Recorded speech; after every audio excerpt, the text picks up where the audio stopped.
仲有3個月就世界盃喎，俾我身邊嘅朋友估下足球員名啦。喂 DJ 麵包，你知唔知呢個足球員係邊個啊？佢係紅色衫噶喎，係咪阿仙奴㗎？我俾個提示你啊，佢個 last name 叫做 Maguire。哦，係咪 Harry Maguire？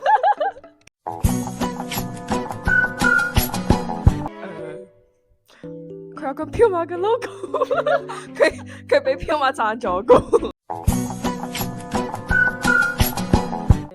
麥巴比。下一個啦，你有冇啲 tips 啊？佢係而家喺巴塞隆拿踢緊波嘅，佢個 first name 叫做 Lamine 乜嘢咧LeBron James。最後一個，而家世界上最好嘅足球員，嚇唔識佢喎。一啲即係最出名嘅。最出名咪得斯朗同美斯，但係點睇都唔似啦。